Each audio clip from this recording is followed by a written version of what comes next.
Beep, beep, beep, beep. Welcome to the court of the Edijester. Fat people. I'm a fat person. I'm a rather round person. Fat people. Fat people in the arts. Or F.arts for short. Here we go. Theatres and drama schools have been offered plus-size inclusivity training to tackle fat phobia and help the industry becoming more inclusive for bigger bodies.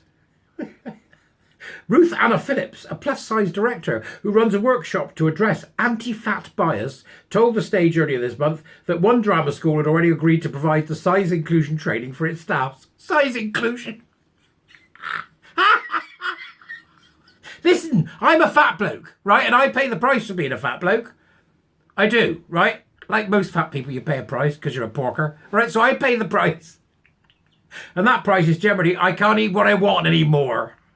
It's also, I can't move in a way that I'd like to because I'm fat, right? I can't Uriah. Can't Uriah.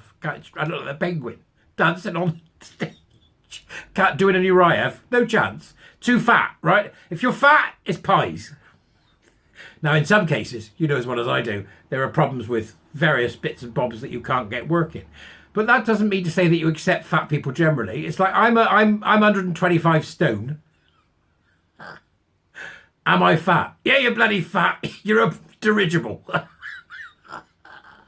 We've seen this all the time. Who's that big woman that sings? Not Lolita. What's her name? Lindsay? No. Is it Listerine? No, Lizzo. Lizzo, right? Lizzo. She's a porker, isn't she? She sings. She's always on about fat this and fat that. If you're fat, it's pies. Stop messing about. We don't need to know about it. And we certainly don't need a workshop. Can you imagine that companies in 2023 are paying money for a workshop on how to fit fat people into the space you've got? I know it's cruel to us fatties. It's cruel.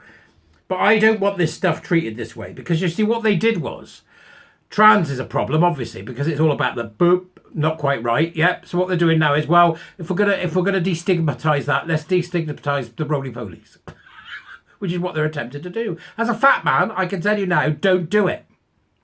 Don't do it because you're heading for a whole lot of health problems. I mean, one wag said it won't matter if they do it anyway because they won't be around long enough to make a difference. That's terrible, but true. If you're a porker, do something about it, right? This is what this article's about, being a porker. The training was devised following research carried out by Miss Phillips, this Ruth Anna Phillips, a plus-size director. Does that mean director of film or somebody points you in the right way? Just this large person on a junction somewhere.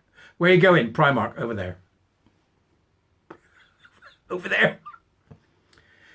The research was carried out. She said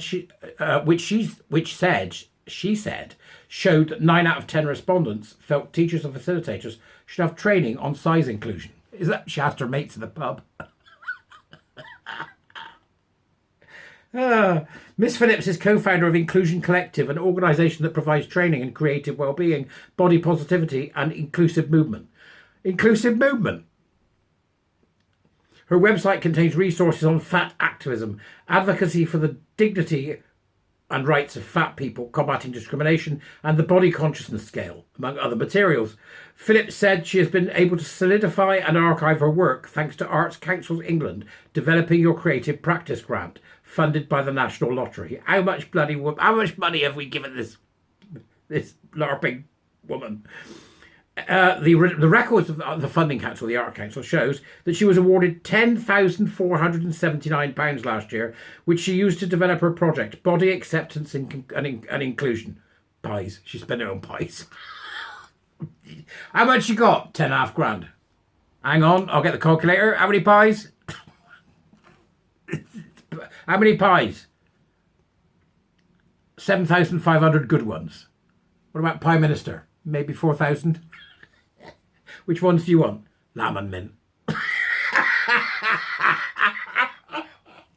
These people. On Tuesday, Miss Phillips visited Battersea Arts Centre where she ran a focus group for plus-size performers. We should focus on eating less. Pictures show participants engaged in a writing exercise followed by pieces of paper with words on them such as curvaceous, burly, fat, stocky and portly. The National Lottery has subsidised other projects promoting body positivity, such as the Body Positive Project. In 2016, it awarded £9,000 for body and self-esteem courses in 20 local primary schools. Dear God. You see? It's all the same. Critical fat studies. That's what this is. Critical fat studies. It's all the same. Telling you now. But some critics have questioned the merits of plus-size inclusion training. Professor Carol Sikora, a consultant oncologist, told The Telegraph public health messages about good lifestyle habits will be wasted by such frivolous projects. Normalising obesity has become fashionable in advertising and the media simply to sell stuff. It's got nothing to do with celebrating diversity. Nobody needs to be up to be fat. This is true, you know. Why people say to me, "You're a big guy. Why are you so fat?" And I respond. I say, well, if I'm going to be absolutely honest with you, pies. There are exceptions, you know it. I see there's fat people saying, "Yeah, but it's me this, it's me that." There are exceptions, but there's no way on God's earth that we should be pushing fatness as a lifestyle. That's what they're doing. They push transness as a lifestyle. Now they're pushing fatness. Critical fat studies. It's all the bloody same. It's all under the same banner. You know it, I know it, and they know it. But they're still getting away with the grift. 20 grand's worth of public money in this one alone. Go and have a look at the article. Become a warrior teacher. Join up for September. I'll see you later. Bye, everyone.